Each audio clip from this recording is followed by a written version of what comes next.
What is up, guys? This is Luke Hill for Kit Guru, and with the recent release of AMD's new Zen 3 processors, we now have a higher level of performance to small form factor enthusiasts sticking with that mainstream desktop platform. As such, it makes sense for us to look at the ASUS ROG Strix B550i Gaming. So this is a roughly £200 mini ITX motherboard, but it's got an 8+2 power delivery solution. It's got all the quirks you'd expect from B550 in premium form, so 2.5 gig Ethernet, fast Wi-Fi, plenty of 10 gigabits per second USB slots.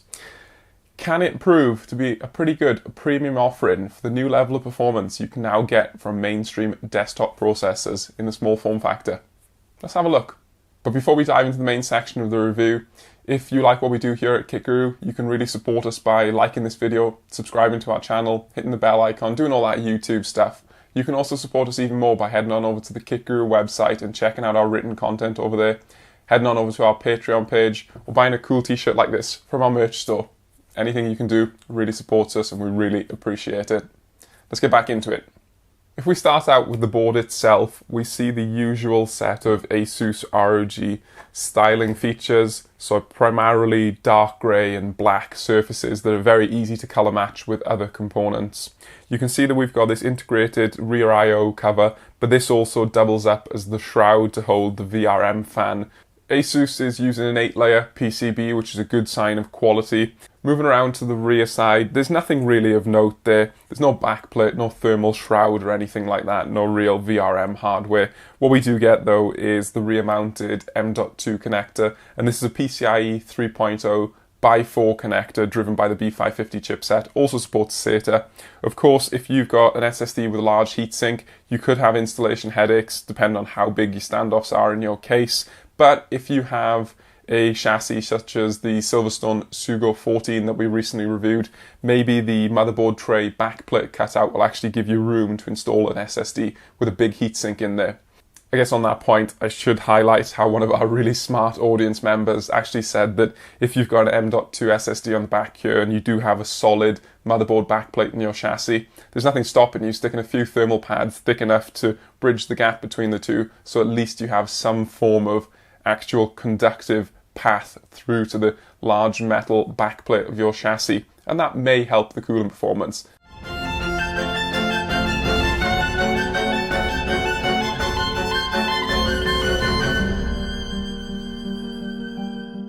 In terms of memory, we have two single latch DDR4 DIMM slots, and these are positioned ideally for modern mini ITX motherboards, so they're far enough over to the side near the 24 pin to be out of the primary CPU area. The CPU socket itself is relatively clear and void of any Z-height interference headaches, and that's a clear positive. And this is because ASUS shifts the power delivery solution over to the rear I/O side and biases the VRM heatsink very much over to that side.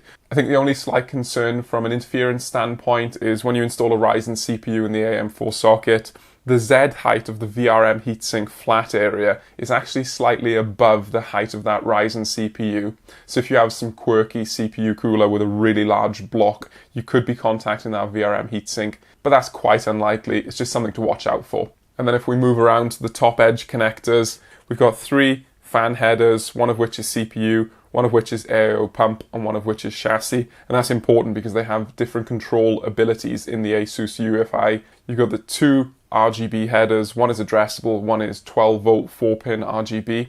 I'm not a massive fan of having all of these headers along the top edge of the motherboard, if I'm being perfectly honest. I prefer some degree of distribution. However, this may be very suitable depending on your chassis and your fan bias in that mini ITX chassis. I will point out though that these three 4-pin fan headers are all 1 amp rated, which is pretty disappointing given that ASRock's competing solution, the B550 Phantom Gaming ITX AX, which is similarly priced, actually gives you a pair of 2 amp headers and then one 1 amp header. This is important when you only have 3 headers because you're likely to be driving splitters and multiple fans from one actual connection. So you do need that higher current capacity in certain scenarios. You've got 4 B550 fed SATA 6 gigabits per second ports, and these are all outwards facing, which is far superior to ASRock's alternative approach of right-angled connectors, because in mini ITX you're highly likely to get interference with right-angled connectors. In lieu of any power reset buttons or a 2-digit debug display, you do get 4 onboard LEDs. So these are VGA, CPU, DRAM and boot, and they're different colors, and they're pretty good for troubleshooting. Also down this right-hand edge of the motherboard is the internal USB Type-C header, and this runs at 10 gigabits per second, so USB 3.2 Gen 2. That's a positive because we see some B550 boards cheaping out and going for 5 gigabits per second connections, which is somewhat disappointing actually. So good to see ASUS going for 10 gigs here. And then you've also got the front panel headers over here. And ASUS very kindly supplies a breakout cable, which is a bit easier when you're trying to install the front panel connectors in a really crammed mini ITX chassis. Good inclusion there, smart move by ASUS. The PCI expansion slot area is pretty simple. You get 1x16 Gen 4 slot, and this is ASUS safe slot, so basically thicker and stronger and stiffer, which is good for preventing GPU sag. Of course, this runs from the Ryzen CPU. The vertical height of the M.2 daughterboard above the PCIe slot is something to watch out for, because if you've got a really thick backplate or you've got thick spaces between your backplate on your high-end graphics card, you could get some interference. We used a Gigabyte RTX 3080 Eagle OC and it fit fine, but it was very, very tight between the backplate and the M.2 heatsink. And if you're interested in bifurcation of the PCIe slot, you can do either X16 or X8, which is a decent degree of flexibility, but not as good as the flexibility that ASUS ROG's competing solution gives you with some x4 bifurcation in there as well. The front side M.2 connector sits on ASUS's daughterboard underneath this heatsink, and it runs at PCIe Gen 4 x4 or say to 6 gigabits per second.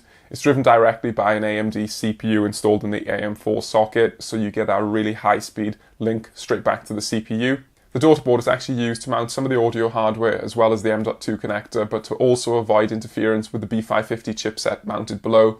And then of course, focusing on the M.2 heatsink itself, you get actually a pretty good sized block of metal with a thermal strip on there. So we don't really have any worries about cooling. This should handle pretty beefy drives, and because you've got a lot of front on surface area, you should get incidental airflow to help with your cooling. Sat to the right of the M.2 connector is the board's one USB 2 header. So a single USB 2 header is disappointing these days, but is a common limitation with mini ITX.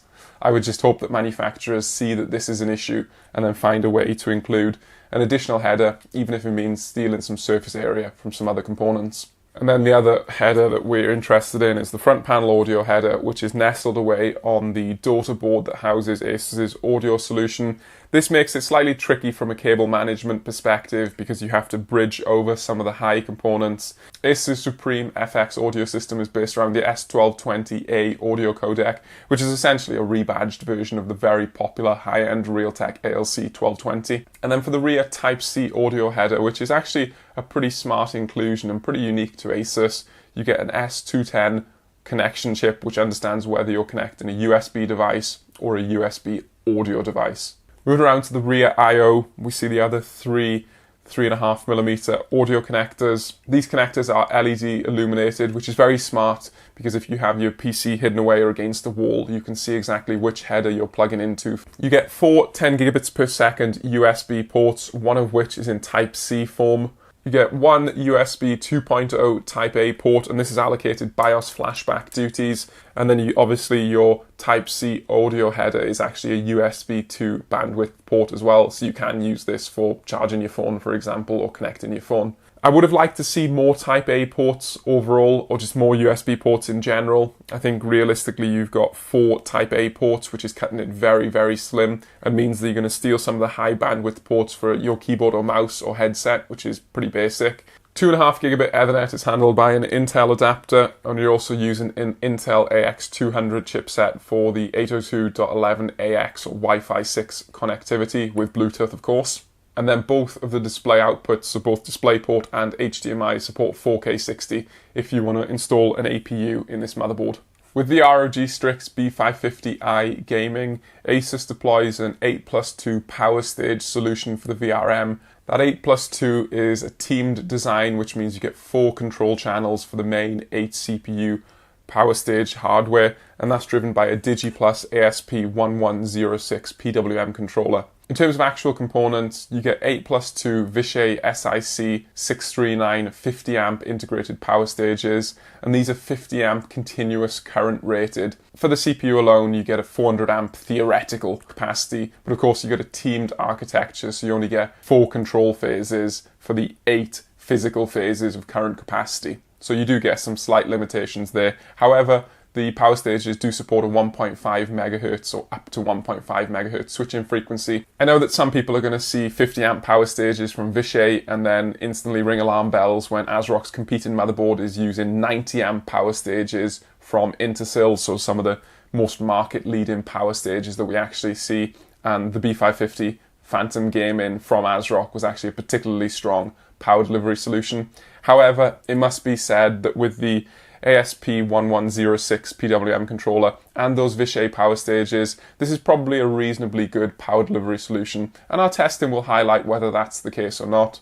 And then rounding out some of the other VRM hardware components, you get 10 chokes, 10 flat capacitors, 1, 2, 3, 4, 5, 6 of which are 470 microfarad rated, and the other 4 are 150 microfarad rated.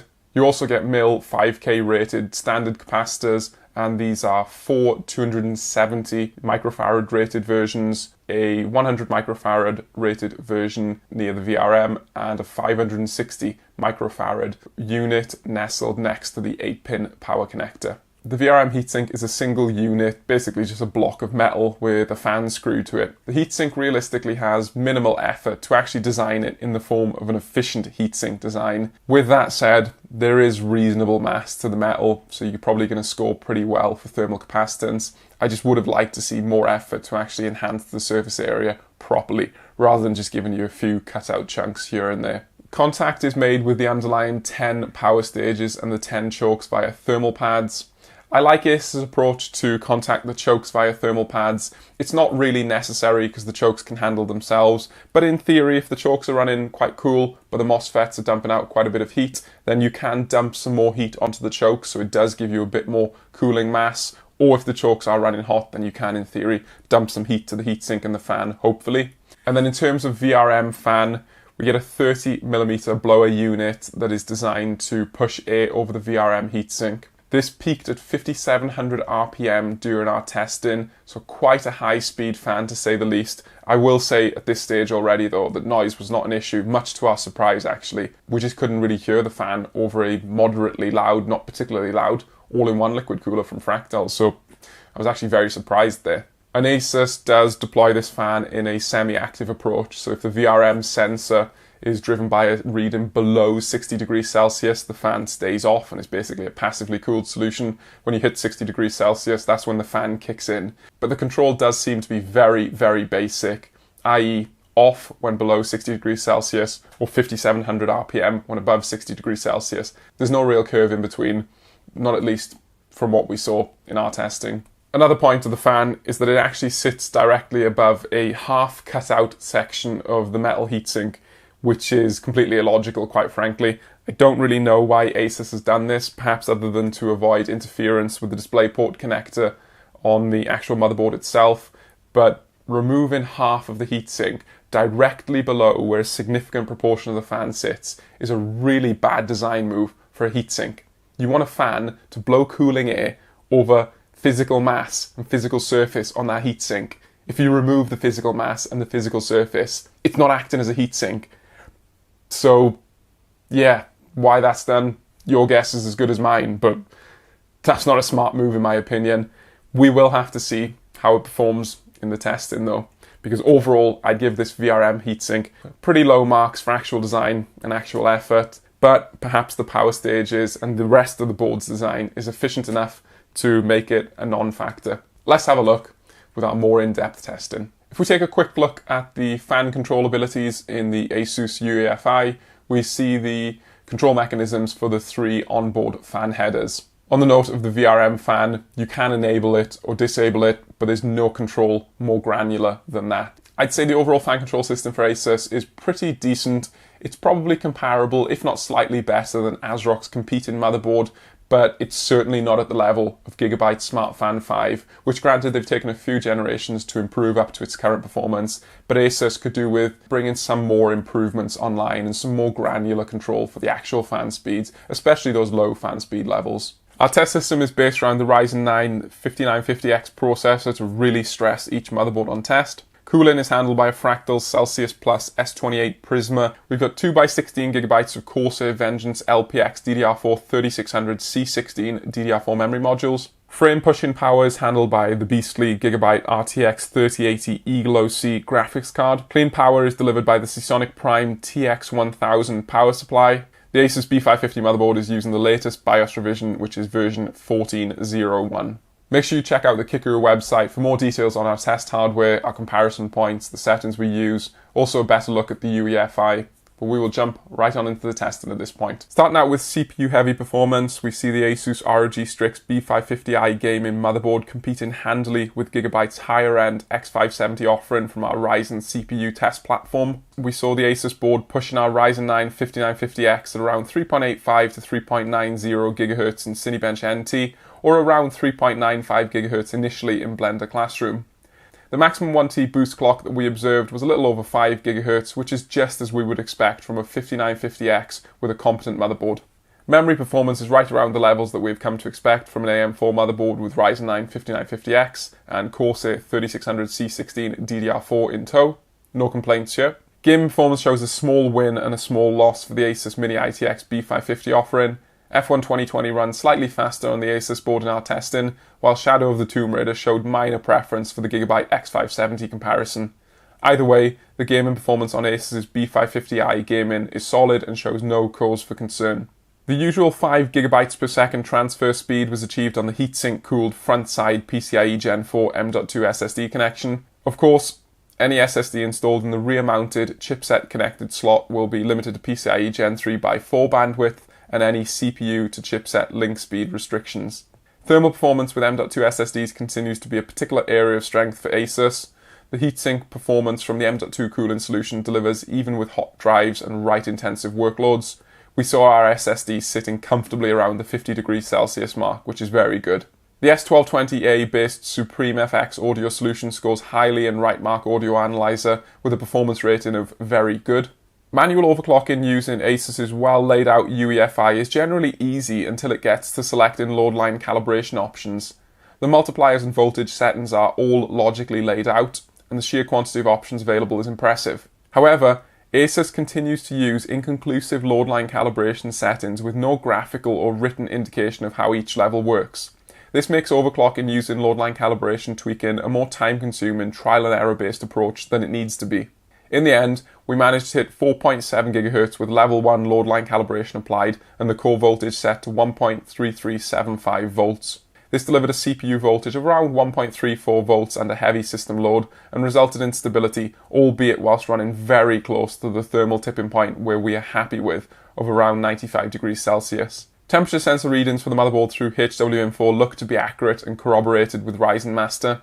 Under conventional operation, there's a complete lack of VRM temperature sensor data reading, which is disappointing for a high-end motherboard of this caliber. However, there is a VRM temperature sensor reading that kicks into display under HWM4 once 60 degrees Celsius VRM temperature is reached and the VRM fan is triggered. This seems like a good thing, but realistically, it's not. And that's because the suggested VRM temperature sensor actually seems to be designed to just trigger the fan once 60 degrees Celsius VRM temperature sensor reading is reached. It then continues to read 60 degrees Celsius until it drops below that level and the VRM fan is triggered to turn off. We disabled the fan to validate that the sensor's temperature data was actually inaccurate, and indeed it was. Once 60 degrees Celsius is reached on the VRM temperature sensor, with no fan for cooling, the temperature will obviously continue to rise, as highlighted by our manual surface readings. However, the VRM temperature sensor data still incorrectly stays glued at 60 degrees Celsius. This makes the sensor reading data pretty pointless to actual users. Perhaps the data is actually included by accident because ASUS is using it to trigger the VRM fan. but it just does look like a VRM fan trigger rather than an actual sensor reading that you can take and trust. The only useful data that you can actually get from the VRM temperature sensor reading, or the lack thereof, is whether your VRM is running below 60 degrees Celsius and the fan is not spinning and therefore no data is displayed, or whether it's running at some level above 60 degrees Celsius and the fan is spinning and the data is displayed, but you know that it might not actually be 60 degrees Celsius. A rather pointless and irritating quirk, it would seem. I still don't understand why ASUS makes such a difficult job of just simply including the VRM temperature sensor data in tools such as HWM4, and that's especially true when competing vendors do this regularly on a vast quantity of their SKUs. Using ASUS's B550i gaming to overclock the 5950X CPU to 4.7 GHz delivers a very healthy performance boost, albeit whilst teetering on the edge of system stability. As usual, your mileage may vary based upon the silicon lottery and accompanying cooling hardware, likely driven by its use of the B550 chipset rather than the Gen 4 equipped X570 alternative.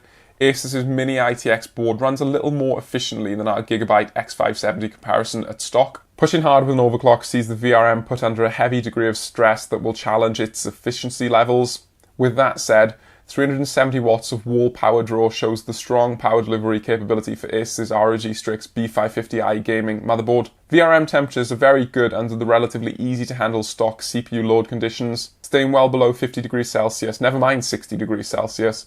The VRM fan did not need to spin at all throughout our stock clock testing. Pushing with a heavy overclock saw the VRM running at 60 degrees Celsius as validated using manual measurement tools given the previously mentioned VRM temperature sensor quirks. This required the fan to be cool in the VRM heatsink, and the recorded level was 5700 RPM for the fan speed. That seems to be the VRM fan's default on-state running speed, as we've already highlighted. Evidently, CPU temperatures here are right on the edge of stability and would realistically require a dialing down of the overclock for proper day-to-day usage, but as a stress test scenario for our testing, the purpose is well served. As a side note, the VRM surface temperature was manually read as around 66 degrees Celsius after a 1-hour Cinebench stress test using Precision Boost Overdrive.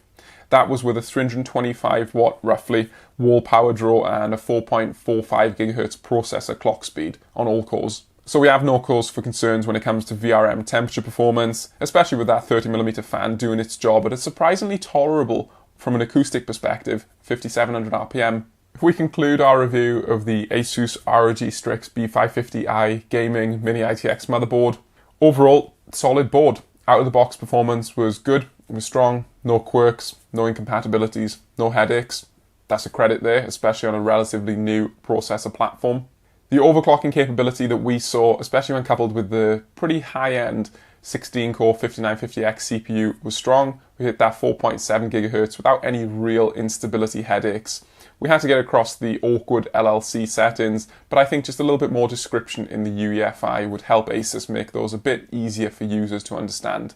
The VRM performance was fine even when coupled with the mediocre heatsink and fan solution, so we don't really have any grounds for complaint. The lack of an accurate or proper VRM temperature sensor reading is annoying, especially for people who understand what they're doing with their cooling curves. But the VRM heatsink and the 30mm fan did a perfectly stellar job at keeping the Vishay components underneath cooled throughout our testing and adequately cooled. So credit to ASUS there. I criticised the heatsink earlier on in this review, but it did do its job. I also like that the VRM fan is semi-active, so during our stock runs we didn't even hear it spin up, and then when you're pushing the CPU loads particularly high, then it will manage itself and keep the VRM appropriately cooled. That's good. So it basically means if you're using a lower end processor with this motherboard, you're probably never going to see that fan running. And if you're using a higher end processor, then you kind of get the best of both worlds, where under low load operation it's quiet and it's not running, and a high load operation it's still quiet, but it is running and it is keeping your VRM cool. And then some other minor feedback points on the motherboard. Good that we get 3 fan headers, but I would have liked to see a little bit better spread around the motherboard. That's just personal preference. Others might prefer this row along the top edge. And I would have liked to see more 2A headers, especially when competing vendors such as ASRock are giving you 2A headers, which are better utilised with fan splitters. Thankfully, the UEFI-based fan control solution is pretty good overall from ASUS. It's comparable, slightly better than ASRock's competing solution, not quite on the level of Gigabytes, but it's a good system overall. And you do get some other positive features with the motherboard, which are minor but positive. Onboard LEDs are really helpful during troubleshooting. BIOS flashback is good to see. I have no idea why some of the competing vendors are leaving this out. Makes no sense, so credit to ASUS there. And then some minor points such as the bundled front panel header extension cable is a very useful feature during system build. If we look at the pricing of around £200 in the UK, the obvious competitor, as we've highlighted many times in this review, is the ASUS ROG B550 Phantom Gaming ITX AX. If we look at some of the main features and comparison points, ASUS ROG has the undeniably higher end VRM hardware, the more premium solution. It's a fully passive approach as well. However, ASUS's solution, whilst undeniably lower spec in terms of actual hardware, performed perfectly fine in our testing, and that fan wasn't a real downside given its control approach. So yeah, I guess the win goes for ASUS ROG there, but ASUS does a perfectly stellar job too, so no real complaints. ASUS has some better design points that are just glaring omissions from ASUS ROG. BIOS flashback is one of them, and then the outwards facing SATA ports are an undeniably better solution than the right-angled ports on the ASUS ROG board, which are highly likely to get blocked or interfered with. And as we've already mentioned, the ASUS UEFI-based fan control solution is probably a little bit better than ASUS ROG's solution. However, ASUS ROG does give you more 2-amp fan headers, so you can power more fans through splitters. It's actually quite difficult to pick a winner between these two, and of course this is a review of the ASUS board, but it's really pertinent to include the primary competitor. I think it's difficult to pick a winner. Which one you go for will depend on your preference for fan control abilities or powering splitters or pure VRM hardware, your tolerance for the VRM fan. Many factors to include, but they're both premium options. Happy with ASUS's motherboard overall. The price is pretty steep, probably a little bit steeper than I would have liked for B550 ITX, given some of the shortfalls or the hardware omissions. But overall, I think it's a good premium option, and I don't have any major complaints. So I think that rounds out the review quite nicely. Solid overall option, good performance despite the somewhat low spec on paper VRM solution. That VRM fan, perfectly fine. An overall premium build quality. A good solution if you're looking for a powerful mini ITX system for your Zen 3 processor. I've been Luke Hill for Kit Guru. Thank you for watching our video review of the ASUS ROG STRIX B550i Gaming Mini ITX motherboard. Let us know what you think in the comment section down below. Is this your go-to mini ITX motherboard? Are you disappointed or happy to see the VRM fan? Are there some features missing here that are a deal breaker for you? Or does this have pretty much all the boxes that you want ticked? Let us know in the comment section down below. If you like what we do here at Kit Guru, you can like, subscribe, do all that YouTube stuff. It helps us grow the channel, so we really appreciate that. You can also check out the written review on the Kit Guru website, which really does support us. And you can support us even more by checking out our Patreon page, by buying a cool t-shirt like this on our merch store, and just generally interacting with us. So thank you for watching. We'll catch you in the next one.